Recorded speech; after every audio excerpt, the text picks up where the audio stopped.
What is good, everybody? Welcome to Let's Talk Dynasty. This is Dynasty Fantasy Football content from the League FFB. I really wanted to get another video out to you guys this week. We are going to be talking about some of the top free agent running backs in this year's class. And I'll be honest, man, the more I dove into it, the less impressed I got. But let's not really waste any time. I want to just pull these up so we can really start talking about it and you guys can see the process. So let me share my screen here. You see it.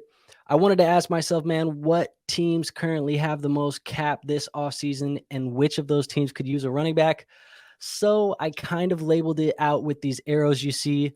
The top four teams, those teams have the most cap and they probably have the biggest need for running backs, especially because their starting running backs, for the most part, for three of those four teams are going to be gone or will be free agents.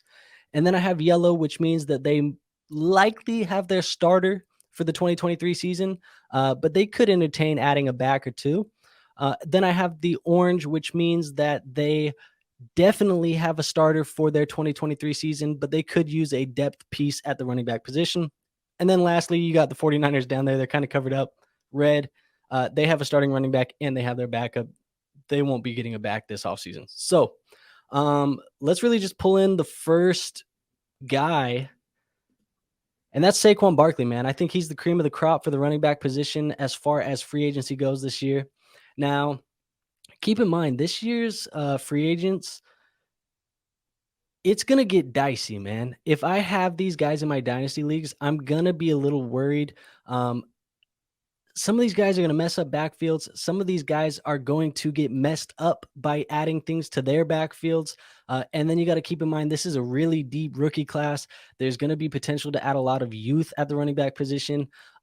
It's just, I think that carousel, man, that running back renaissance that we've been waiting for, it started and it's starting now. And so some of these guys I would be really reluctant to have on my dynasty rosters.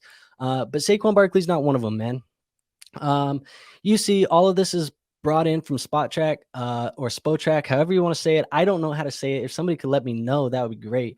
But the calculated market value for this guy is $12.3 million over the course of 4 years. I think Saquon has done enough to earn that contract. Worst case scenario, I think he's going to get tagged by the Giants and remain in New York. But I think that is likely the most probable landing spot for him. And you're going to see that be kind of a trend with some of these guys that we talk about today. But comparable players in recent years to have got contracts like Saquon will be seeking will be Joe Mixon, Alvin Kamara, Dalvin Cook, Christian McCaffrey. And keep in mind, what did all of those guys get? They got that second contract with their team that drafted them. So I think Saquon Barkley likely to finish this offseason as a New York Giant. I know some people want him to change teams.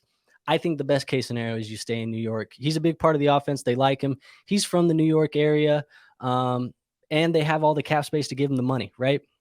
So now if we're looking at other potential suitors, right, I'm looking at the Chicago Bears and the Atlanta Falcons. And what is the reasoning behind this? Well, one and two things, really. One, they will be needing running backs. I know Chicago has David Montgomery and Khalil Herbert. Montgomery is a free agent. Herbert, I don't know if he's an NFL starter. If you can get Saquon Barkley and you have the amount of cap space that the Bears have, you upgrade. You go get Saquon. And what does that do for Saquon? That gives him the payday that he's been wanting to get. Now, that's the same situation that you have with the Atlanta Falcons, right? Tyler Algier is the starter. You can upgrade from Tyler Algier. Tyler Algier is serviceable. I like Tyler Algier. He's not a long-term asset at the running back position. Saquon Barkley can upgrade that position for him. They have a ton of cap space, and they can pay him. So that's really the two things, right? That's kind of the criteria for this guy and the other top running back in the free agency market that I think, which is going to be Josh Jacobs, right? So that's going to be the trends for me. But let me bring up this second guy, right? Let's talk Josh Jacobs. Because these are the two big fish, in my opinion.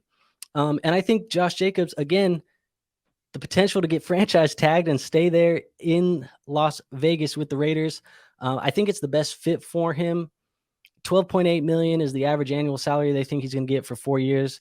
Again, those comparable players are Aaron Jones, Nick Chubb, Dalvin Cook, Joe Mixon. All of those guys got second contracts with their team. Josh Jacobs has been fantastic for the Raiders. Really an underrated asset in Dynasty fantasy football. But I think Las Vegas is just the place that he wants to be. I think he'd even be willing to take a little bit of a pay cut to stay in Las Vegas. And keep in mind, they just got Derek Carr off the books. They're going to have a little bit more money to play with. Maybe some of that goes to Josh Jacobs. But just like Saquon Barkley, right? What is he looking for? What do all running backs look for? And what should they be looking for? Money, getting that payday, getting that chance to really go get a bag, because the running back shelf life is so short in the NFL.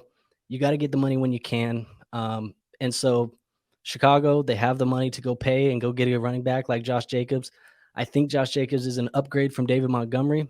I think that the Bears would want to load the offense, or they should be loading the offense to build around Justin Fields this offseason. And so Josh Jacobs makes sense to go to Chicago.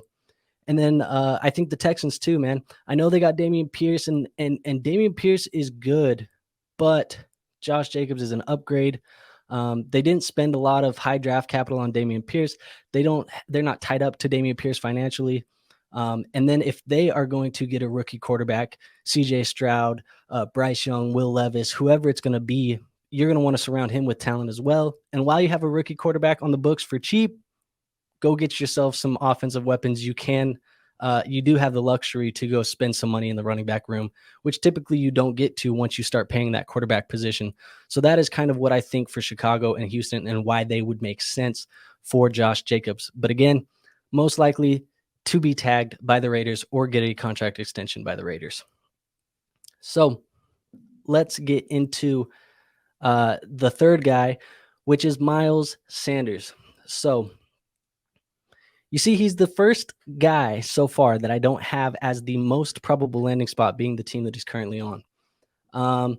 He's calculated to have about 7.2 million over 2 years. It's going to be a 2-year deal calculated, right?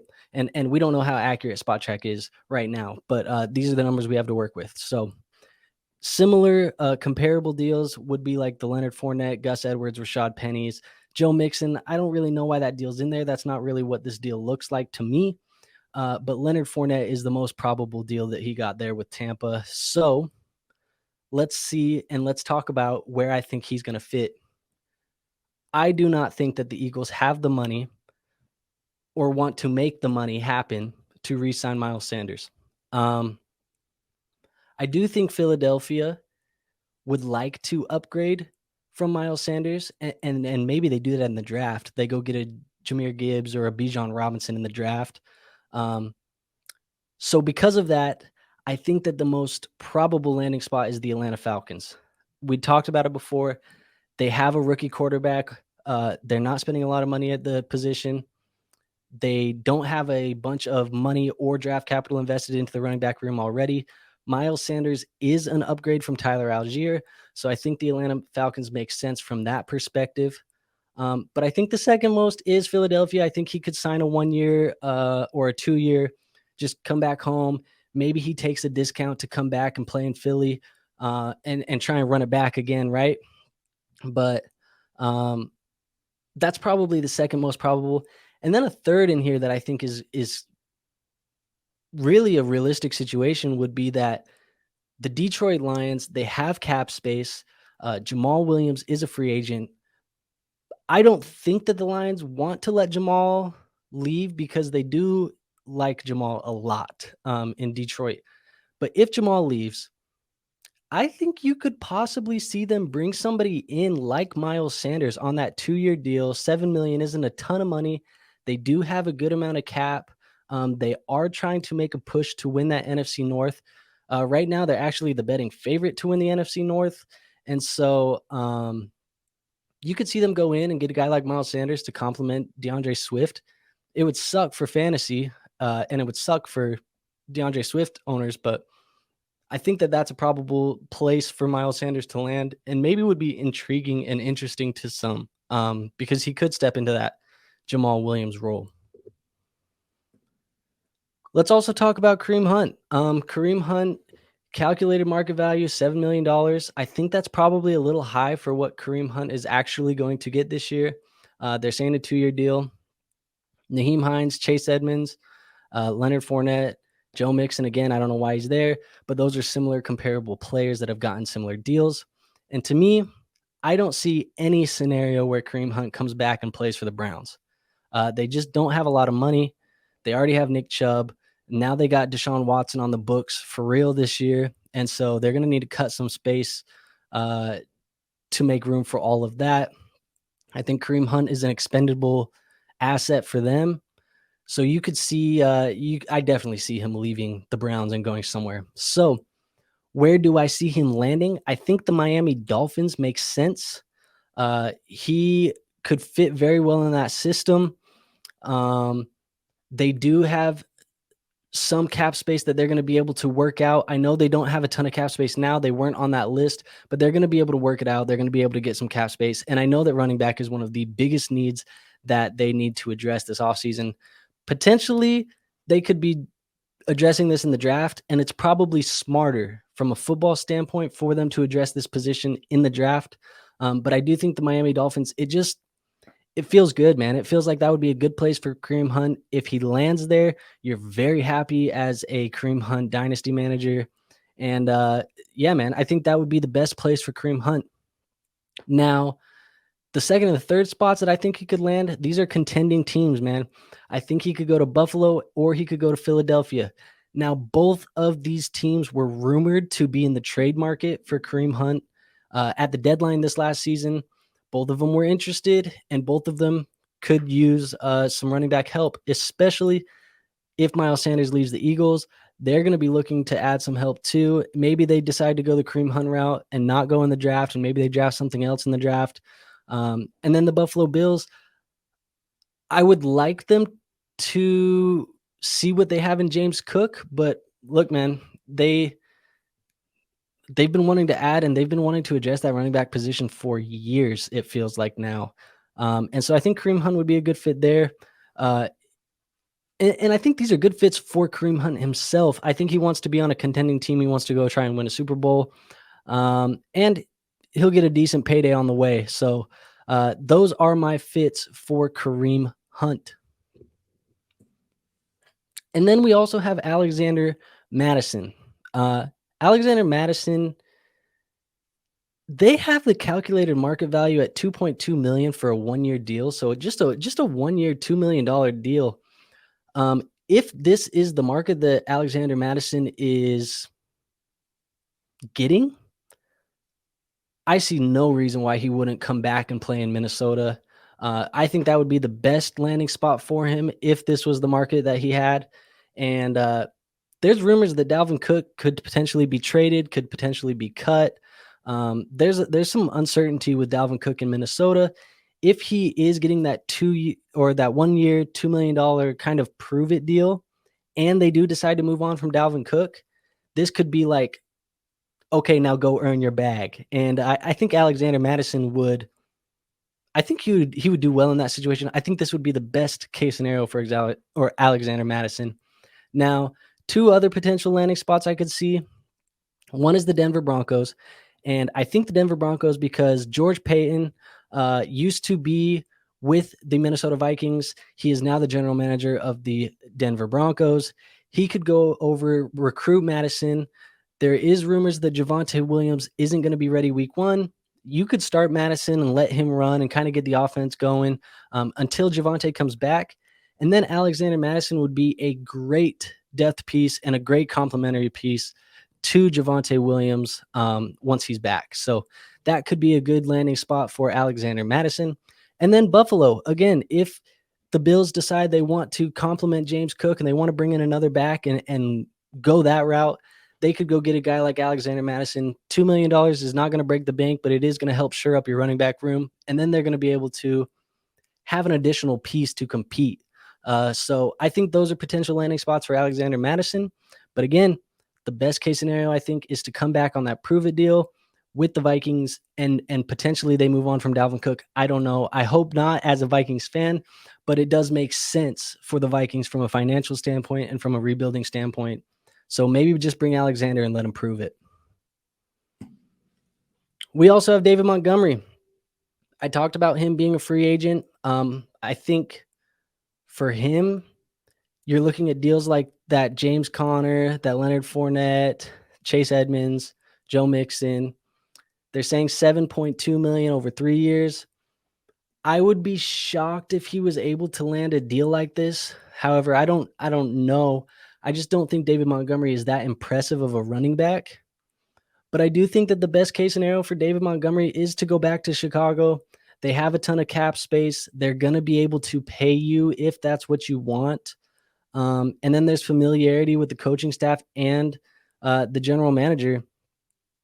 Maybe you go there on a short deal, 1 or 2 years, and you kind of get to prove it again and come back in a free agency class where maybe it's not so deep and you are able to go get more money. But I think best case scenario, it's not sexy, it's not fun, but David Montgomery just returns to the Chicago Bears. Now, 2 potential landing spots that I could also see would be him going to the Raiders if they did, in fact, move on from Josh Jacobs. Maybe they bring David Montgomery in on a short 1 or 2 year deal and let him play the running back position there in Las Vegas. And then also, I don't know how likely this is. And quite honestly, David Montgomery has been the toughest for me to evaluate, I think. But he could go to the New England Patriots. They do have Damian Harris, who is a free agent. Now, I think Ramondre is their guy, at least for the next 1 to 2 seasons. But David Montgomery could come in and be a complementary piece to Ramondre Stevenson, especially if you can get him on a cheaper deal that has more value to it. Maybe he comes in, he gets to play that Damian Harris role and play in New England with Bill Belichick. I don't think that would be a horrible fit for David Montgomery. And then I think this is my last running back that I have on the list that I wanted to talk about, but it is Tony Pollard. Tony Pollard's average annual salary is calculated to be $9 million over the course of 3 years. You see Nick Chubb, Aaron Jones, Leonard Fournette, James Conner. Those are comparable players. Now, again, it's not fun, guys, but I think as I dove more and more into this, most of these guys' best situations are to stay put. And really that's not exciting for fantasy football. It's not exciting for free agency, but I think it makes the most sense for these teams and it makes the most sense for these players. I think Tony Pollard is going to stay in Dallas. I think that they're going to end up having to restructure Zeke. And if they don't restructure Zeke and he's not willing to restructure, they're going to have to cut Zeke. And Tony Pollard is going to come back and be that back for the Dallas Cowboys moving forward. Now, if the Cowboys do decide that they want to just reset at the running back position, you could see Tony Pollard go bag chase. And I think he's earned it, right? Like he's coming off the best season of his career. He's young. He's going to be 26. I guess it's not super young for the running back position, but he feels like he doesn't have a ton of wear and tear on him yet. And if he goes in bag chases, 2 of the best places to go would be Atlanta and Houston. We've talked about it. They have rookie quarterbacks or are going to have rookie quarterbacks on their roster, on their payroll. They don't have strong running back rooms. You can add a guy like Tony Pollard, pay him that $9 million that he's supposed to get based on that calculated market value. And Tony Pollard gets to go be a starter and really show us what he's capable of and what he can do when he is in that starting position. So that is why I think that the Houston Texans and the Atlanta Falcons could be potential suitors for Tony Pollard, but most likely he's going to end up back in Dallas, in my opinion. So you guys had it. I tried to knock it out in 20 minutes. We're here at 1950 right now, but that was my free agent running backs for this year. That is the preview that I have. Let me know where you think these guys are going to go in the comments below. If you want to talk fantasy football, please join our Discord. It is linked in our YouTube banner, and it is also linked in the description. And then lastly, man, we have a live stream on Monday. We are going to be talking about the top 10 Dynasty wide receivers. and more stuff coming soon, man. Trade shows, all of that stuff, man. YouTube Shorts, tap in. Make sure if you like the content and if you really want to support the content, the best thing you can do for us is like, subscribe, and comment. All of that helps us with the algorithm, man. All of that helps us get more views and really just grow. So if you do like the content, if you do want to support the show and the channel, go ahead and hit that like button, subscribe, and comment below. And I will see you guys on the next video. Peace out.